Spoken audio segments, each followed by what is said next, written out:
Hello बच्चों, आपका स्वागत है स्ट्रिंग फिजिक्स क्लास के यूट्यूब चैनल में। यहां आप देख रहे हैं क्लास 11, 12 आईआईटी और नीट के लिए फिजिक्स। बच्चों, आप क्लास 12 से SC Verma volume 2 chapter number 29 का 11 नंबर क्वेश्चन सॉल्व कर रहे हैं। ये चैप्टर है इलेक्ट्रिक फील्ड एंड पोटेंशियल। इसमें 11 नंबर जो क्वेश्चन है वह कहा जा रहा है, consider a gold nucleus to be a sphere of radius 6.9 fermi. Fermi distance का मेजरमेंट है, बहुत स्मॉल मेजरमेंट है, ठीक है। 1 फर्मी इज इक्वल टू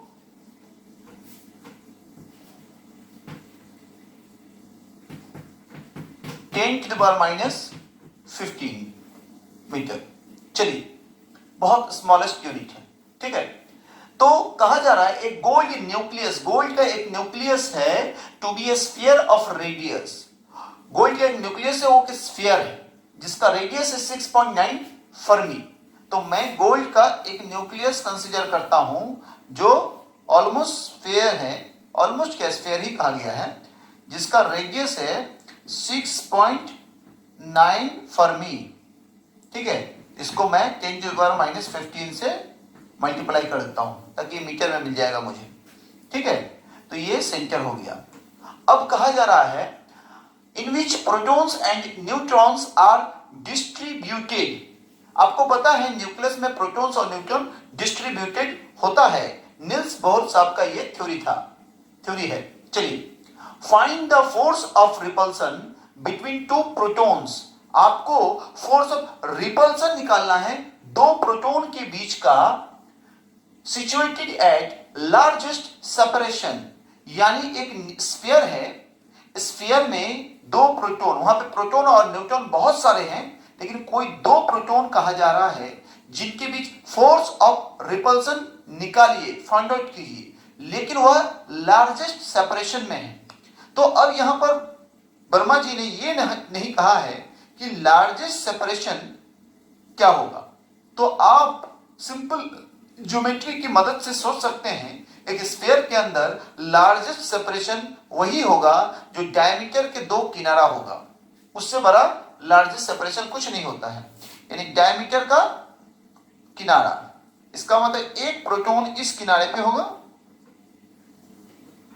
और एक प्रोटॉन इस किनारे पे होगा, ठीक है। यानी प्लस ई और यहां एक प्लस ई, इन दोनों के बीच फोर्स ऑफ रिपल्सन निकालना है।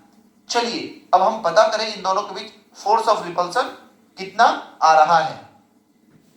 चलिए, F इज इक्वल टू, आपको पता है K का वैल्यू है 9 इंटू 10⁻9 इंटू Q1 Q2 यानी E स्क्वायर, और E का वैल्यू आपको पता है 1.6 इंटू 10⁻19 का स्क्वायर बाई, ये रेडियस है 6.9 इंटू 10⁻⁻15, यानी डिस्टेंस है दोनों के बीच डायमीटर। तो लिख दीजिए 2 इंटू 6.9 इंटू 10⁻⁻15 का स्क्वायर। क्लियर?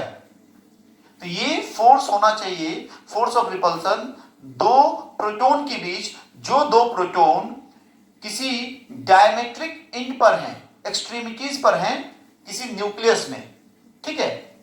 अब इसको कैलकुलेट कर लेता हूं मैं, इसका वैल्यू कितना आएगा, ठीक है। चलिए, 9 इंटू 1.6 इंटू 1.6, ये 23.04 आया। ऊपर के नंबर का कैलकुलेशन सिर्फ अभी मैं इसको डिवाइड करता हूं,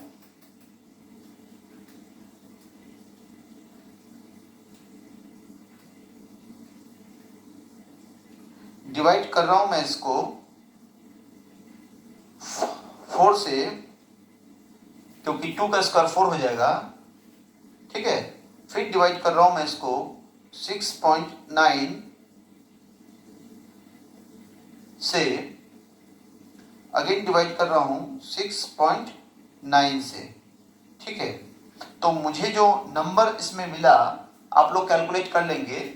नंबर जो मुझे इसमें मिला वो 0.12 एफ इक्वल टू मिला 0.12098।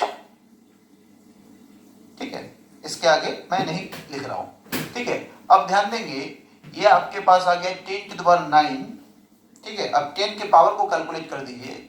ये आपके पास -38 है, ये पावर -38 है। ठीक है, उससे आप +9 है। ठीक है, तो आपके पास -29 पावर हो गए। अब -29 पावर हो गए। अब ये क्या है 10⁻30 पावर, ये माइनस में ऊपर जाएगा तो प्लस हो जाएगा, यानी 30 प्लस में आ गया। तो आपके पास आ गया 10⁻1, यानी 1 10 बचा, 1 to 10 बचा, और ये 1 10 इसमें अगर मल्टीप्लाई कर देता हूं मैं तो हो जाएगा 1.20। 9 है तो 20 आप 1 लिख सकते हैं। 1.20 ना लिख के 21 लिख दिया मैंने। ठीक है, इतना न्यूटन। ठीक है, इतना न्यूटन आपके पास ये वैल्यू हो गए 1.21। ठीक है, न्यूटन। अब कहा जा रहा है कि why do these protons are not fly apart under this repulsion? इस रिपल्सन होने के बावजूद क्यों ये प्रोटॉन्स नहीं भाग जा रहे हैं? क्योंकि दोनों प्रोटॉन कहां है? न्यूक्लियस में है, और न्यूक्लियस में न्यूक्लियर फोर्स लग रहा है जो इलेक्ट्रोस्टैटिक फोर्स से भी बहुत ज्यादा मजबूत है। इसलिए न्यूक्लियर फोर्स को बांधे रखा हुआ है, इसलिए वो नहीं फ्लाई ऑफ कर रहे हैं। प्लीज नोट डाउन कर ले इसको।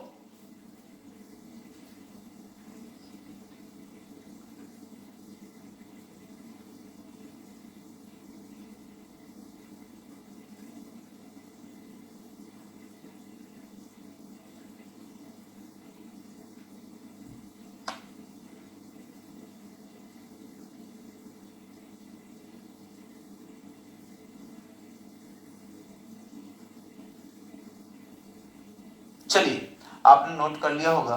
अब मैं इसको मिटा देता हूं।